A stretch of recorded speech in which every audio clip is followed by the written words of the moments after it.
Hello everyone and welcome, this is the Apostate Prophet. We hear very often, especially today in the 21st century, that Islam is totally misunderstood. People who criticize Islam misunderstand Islam. Fundamentalist Muslims misunderstand Islam. ISIS misunderstands Islam. Mohammed probably misunderstood Islam. The Caliphate misunderstood Islam. The Quran misunderstood Islam. Allah misunderstood Islam. Islam has nothing to do with Islam. We hear that Islam is all about peace, that it means peace. It's just ridiculous. I want to talk about the word Islam and what it stands for. But before that, it's also quite interesting to look at how the word Islam came into existence. It's not like Christianity or Judaism, or Hinduism for that matter. The Bible did not name Judaism. It didn't say, from here on we shall call this Judaism, and you are all Judaists. No. Jesus didn't say, what we are doing here is Christianity, and you are all called Christians, bros. Christianity is only called this way because the followers of Jesus, the Christ, were called Christians, and that's how collectively this belief has been named Christianity. But Islam calls itself Islam directly in the Quran. In the scripture, it gives itself just a name, Islam, instead of just calling itself the believers of God, or the true belief. So the Almighty, Allah above, designed a name for His faction on earth, for His people, Islam, which of course means peace. Just kidding, Islam means submission. It does not mean peace. If you look at any proper source of scholars of Islam or the Arabic language, we will quickly learn that the name Islam means submission. It comes from submission. Here you have a graph to make it easier. Islam comes from the root word silm. Salam is a variant of the root word that Islam is derived from. Salam means peace. As you can see, there is no direct relation between the word salam and Islam. It's like two far cousins, and two far cousins doesn't mean the two cousins can take credit for the qualities of the other. If this guy is called submission, he can't say, oh, I'm actually a very peaceful person because my cousin is named Salam, peace.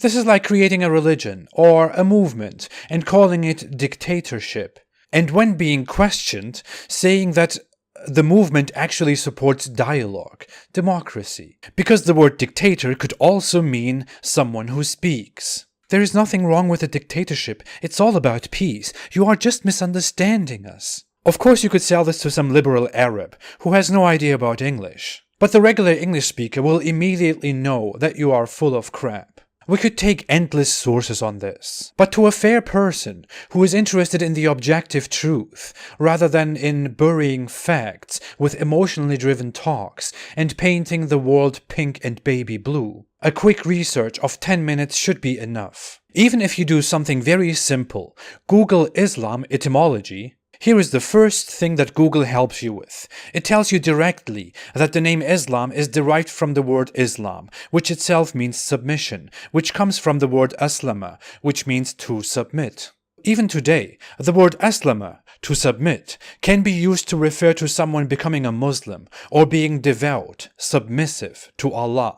If we look at the Quran, we can see that the word Muslim, which means one who submits, is used to refer to someone who submits. The words related to Islam are all used in relation to submission, to surrendering and submitting. To give you two examples, the Quran calls Abraham a Muslim, one who submitted to Allah, not a Muslim like a follower of Mohammed and the Quran. In a quite popular verse, it calls followers of Allah Muslims, which has been forever translated as those who submit. I will link you a page which gives you all the variants of the root word submission in the Quran, and you can directly see that the word refers always to submission. Peace, on the other hand, is always derived from salam or salama. It is very clear, Islam means submission. Even if it meant peace, which it doesn't, it is not the peace that you think it is. The peace mentioned in Islam here and there in the word salam stands for peace as in tranquility, not beautiful world peace with doves flying around everywhere. It stands for well-being or health. Muslims have the common greeting Assalamu alaikum, for example, which translates to peace be upon you. This is the most common Muslim greeting and is even used in variables in the non-Arabic speaking Muslim world. See how Arab culture imposes itself on others through Islam? The greeting Salamu Alaikum is actually a good point to stand on. Many Muslims use this to imply that Islam wants peace, because people greet each other with peace. Even many fundamentalist Muslims use this to say that Islam cares about peace. Ironically, these are also the same people who usually demonize Jews. If you are familiar with Jews, you probably know how Jews greet each other. Shalom Aleichem. See the similarity to Salamu Alaikum? Yeah, that's because both of them are Semitic languages. The greetings are cognates, they share the same root. And you can win a car today by guessing which one came first. Someone who responds to Shalom Aleichem says Aleichem Shalom in Hebrew, like Aleikum Salam in Arabic. Like peace be upon you. No, you. No, you. Many also say simply Shalom in Hebrew, like Salam in Arabic. On the Sabbath, for example, Jews say Shabbat Shalom, which stands for peace on Sabbath. Peace meaning be well on this Sabbath, the day of resting. Not go out into the world and make peace with everyone. Because peace is beautiful. Do you see the doves? Of course, this means that Judaism is a total religion of peace, that wants to spread peace and pink hearts in the world everywhere, right? By the way, the greeting Salamu Alaikum, peace be upon you, was allegedly introduced by Mohammed, who looked up to Jews and Christians and appropriated so much of them before he started fighting and demonizing them and calling them the worst of creation. You can only guess where he got this idea from, considering that he lived in Medina, a city full of Jews. That he also massacred and expelled afterward. All the Jews' fault, of course. Funnily enough, centuries ago, the majority of Muslims didn't assert that Islam wants peace in the world and wants to coexist with everyone in the world, because the name Islam somehow means peace. That's an assertion that has become popular in the Muslim world only very recently. It's not even very popular in the Muslim world. It's much more popular among Muslims who are close to the Western world or who live in the West. Organizations like the Organization of Islamic Cooperation initiated such talks, such nonsensical claims. Before the last century, Islam was known for wreaking havoc in the world and trying to conquer everything it came across, to spread peace, of course. You can simply look at what a very well-known Golden Age scholar, an Islamic scholar of Islam and a historian, said about this. Ibn Khaldun said, in the Muslim community, the holy war is a religious duty because of the universalism of the Muslim mission and the obligation to convert everybody to Islam, either by persuasion or by force. Islam is under obligation to gain power over other nations.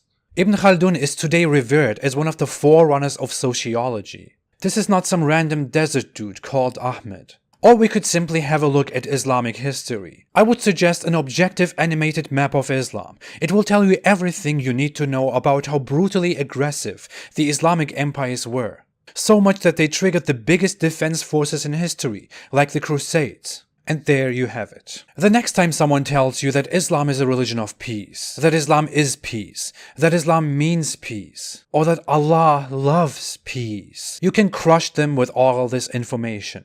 Do it really with information though. Don't crush them the way Islam tried to crush everyone for 1400 years. Otherwise you might end up being miserable, disliked, isolated, mocked by people, or the rest of the world. Thanks for watching. If you like this video, please don't forget to like, to subscribe and to share. Videos on this channel are mostly not monetized. If you want to support our cause in informing the world about Islam, you can consider supporting this channel on Patreon or on apostateprophet.com. The links are below in the description. Thank you all so much for your contribution. Have a great time, be well, and make sure that you have a great time and be well by staying away from Islam. This sounds horrible. Thank you. Stay away from Islam.